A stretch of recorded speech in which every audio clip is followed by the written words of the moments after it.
ನಮ್ಮ ಸರ್ಕಾರ ಇವತ್ತು ಗ್ಯಾರಂಟಿ ಯೋಜನೆಗಳನ್ನ ಅನುಷ್ಠಾನ ಮಾಡ್ತಾ ಇರ್ತಕ್ಕಂಥ ಒಂದು ಸಾರ್ವತ್ರಿಕ ದಾಖಲೆ ಅಂತ ಇಡೀ ದೇಶ ವಿದೇಶಗಳಲ್ಲಿ ಮಾತಾಡ್ತಿದ್ದಾರೆ. ಆದ್ರೆ ಒಲ್ಲದ ಗಂಡನಿಗೆ ಮೊಸರು ಕಲ್ಲು ಅಂತ ನಮ್ಮ ರಾಜ್ಯದಲ್ಲಿ ನಮ್ಮ ವಿರೋಧಿ ಪಕ್ಷದ ಸ್ನೇಹಿತರುಗಳಿಗೆ ಟೀಕೆ ಮಾಡ್ದೇನೆ ಅವ್ರಿಗೆ ದಾರಿ ಇಲ್ಲ ಅನ್ನೋ ರೀತಿಯಲ್ಲಿ ಮಾತಾಡ್ತಿದ್ದಾರೆ. ಅದಕ್ಕೆ ಮೊದಲೇ ನಮ್ಮ ಯೋಜನೆ ಶಕ್ತಿ ಯೋಜನೆ ನಮ್ಮ ಎಲ್ಲ ಸದಸ್ಯರು ನಾನು ಆಹ್ವಾನಿಸ್ತೀನಿ, ಬನ್ನಿ KSRTC ಬಸ್ ಹತ್ತನ, ಆ ಮಹಿಳೆಯರ ಹತ್ರ ನಾವು ಮಾತಾಡೋಣ, ಈ ಯೋಜನೆ ಸರಿಯಾ ತಪ್ಪು ಅಂತ ಅಲ್ಲಿ ನಿಮಗೆ ಉತ್ತರ ಸಿಕ್ಕುತ್ತೆ. ನೀವು ಯಾರು KSRTC ಬಸ್ಸೇ ಹತ್ತಲ್ಲ, ಶಕ್ತಿ ಯೋಜನೆ ಬಗ್ಗೆ ನಿಮ್ಗೆ ಅರಿವು ಬರೋದಕ್ಕಾದ್ರೂ ಹೇಗೆ ಸಾಧ್ಯ?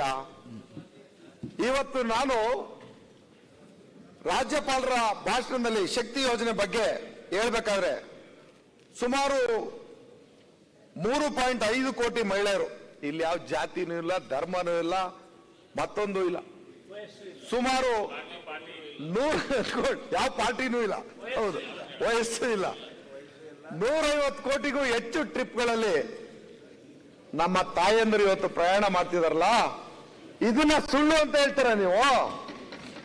ಯಾವ ರೀತಿ ಇದು ಸುಳ್ಳು? ದಾಖಲೆನಲ್ಲಿ ಇರ್ತಕ್ಕಂಥದ್ದು ಇದು. ಇನ್ನು ಮುಂದುವರೆದ ಭಾಗದಲ್ಲಿ ಅನ್ನಭಾಗ್ಯ, ನಮ್ಮ ಬೆಲ್ಲದವ್ರಿಗೂ CC ಪಾಟೀಲ್ ಅಣ್ಣನಿಗೂ ಸುರೇಶ್ ಗೌಡ ನಮ್ಮ ಸ್ನೇಹಿತರಿಗೂ ನರೇಂದ್ರ ಸ್ವಾಮಿ ಅವರು ಒಂದೇ ನಿಮಿಷ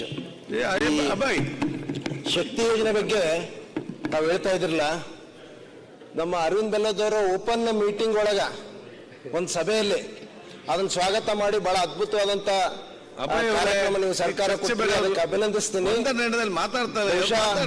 ಅಲ್ಲೆಲ್ಲೋ ಕಾರ್ಮಿಕರ ಫ್ಯಾಕ್ಟರಿ ಅವರು ಹೆಣ್ಮಕ್ಳು ಹೋಗ್ಲಿಕ್ಕೆ ಆಗ್ತಿರ್ಲಿಲ್ಲ, ಏನಾದ್ರು ಮಾಡಿ ನಮ್ಗೆ ಫ್ರೀ ಪಾಸ್ ಮಾಡ್ರಿ ಅಂತ ಕೇಳ್ಕೊಳ್ತಾ ಇದ್ರಿ. ಇವತ್ತು ಬಹಳ ಖುಷಿ ಆಗ್ಯಾರ ಅಂತ ಹೇಳಿ ಒಂದ್ ಸಭೆಯಲ್ಲಿ ನೀವೇ ವ್ಯಕ್ತಪಡಿಸಿದ್ರಿ. ಆಯ್ತು, ಅವ್ರು ಮಾತಾಡೋದು ಬಸ್ಗಳ ಸಂಖ್ಯೆ ಹೆಚ್ಚು ಮಾಡ್ರಿ, ಮಕ್ಕಳ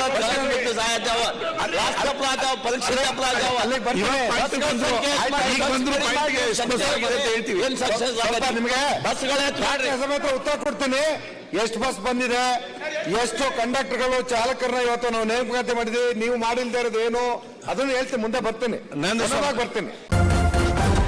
ನ್ಯೂಸ್ ಫಸ್ಟ್ ನಿರ್ಭೀತಿಯಿಂದ ನಿಮ್ಮ ಪರವಾಗಿ.